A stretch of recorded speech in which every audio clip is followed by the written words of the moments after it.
Right then, so I'm doing a bit of a live update here, so do excuse my very messy work area. Like I said, working on this has been a bit of a pain. I've been having to grab tools. This is it so far. I've cleaned off my base mask, and I found that those bits that weren't dry. I'm sure if I left it for a bit longer, it might have dried, but it was a lot of bits in like the deep areas, like the brows and all that, where the outside layer has dried, but then there were certain bits that just weren't drying. So I decided to bite the button, take it off, and of course, because of how this is shaped, there are bits. There's a bit here that tore and a bit here on the brow that tore. I've backed them with some strong tape, some black duct tape. And then I've just gone over with some more of the foam clay and just smoothed it out. If need, I can go over with some sandpaper, because I will be trying out to see how this takes sandpaper.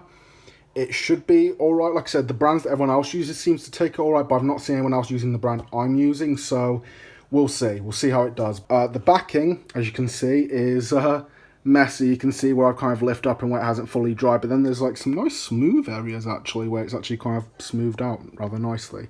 Like I said, I will probably be, depending how it is, I might add a hard backing just for the brow so it's supported. Because I don't know how these thinner bits, I don't know how that's going to take me attaching elastic or any other kind of like, strapping to. I don't know how it's going to take it. So we'll see how it does. Hopefully it will be all right, but we'll see. Next time you see me, this will be fully ready for me to continue doing what I'm doing. Right, now I have filled in some of the gaps because I can. I've tried to repair this edge here because it was quite a deep cut.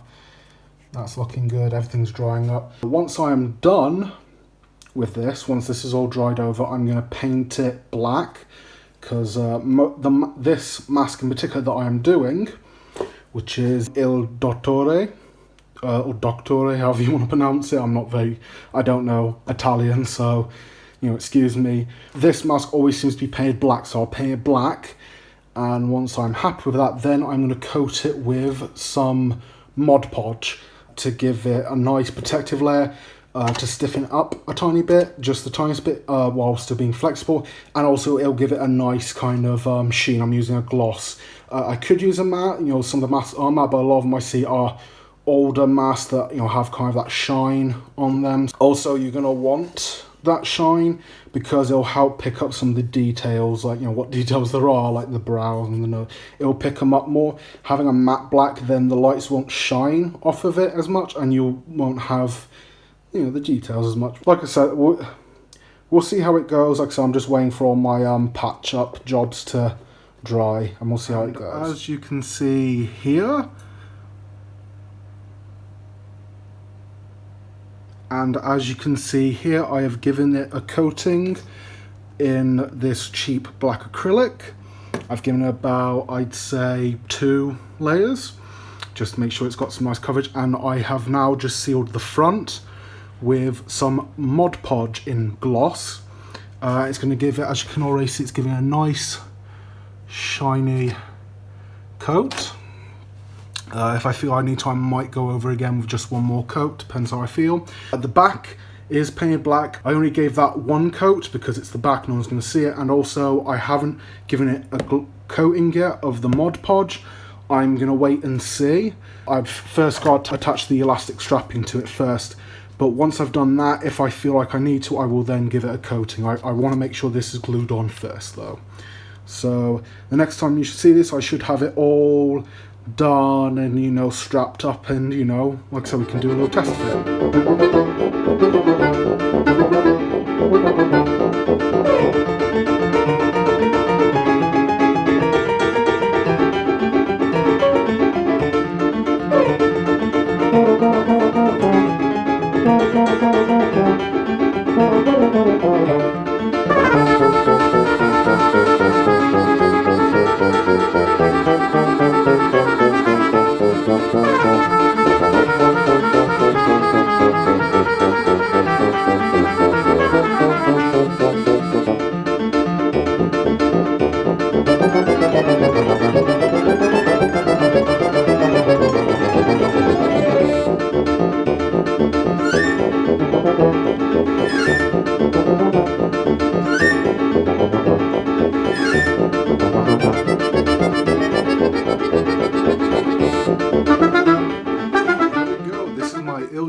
And I think this it looks really, really good. Obviously there's a few issues. Me covering this in Mod Podge has made it so that in a few areas like the nose here, there is some black, but I am going to go in there and just move that seam and then paint it in, just to try and, you know, make sure that if it does move down a bit, it doesn't, you know, show up. But overall, this is actually a pretty cool way of making a theatre mask, especially if you're trying to do it on the cheap. You know, you can get quite a lot of foam clay from Amazon and other places, and you know, and you can get brands that aren't as expensive but still work very well, as you can see. And I think it's done a very good job. Now, one thing I would say that I would do different is I would build it on a base. I would perhaps make a paper mache base, just so I have something that, so just so you're not relying on the clay as much, because there were some times where I felt like the clay wouldn't stand up. Luckily it does. The only issue I have is that on the under bits, some bits weren't drying because of how much was there, and it just wasn't, there was moisture built up and it just wouldn't dry. So please be aware that the best idea probably is to sculpt this on something that you can remove from the mask, or to possibly put some kind of barrier down, like clean film, cellophane for Americans. Just so you have something that's flexible that can form to your base, but then obviously you can pull this off of it and allow everything to dry. But hey, overall I would definitely say this experiment was a success. So now I'm going to go get myself washed up and put this up, and I thank you all for watching. Hopefully you've learned something, and hey, if this has helped you with theatre production of commedia, or maybe just theatre, or your cosplaying, or just anything involving making cool masks on the cheap, let me know in the comments down below. Thank you for watching, everyone. See you soon.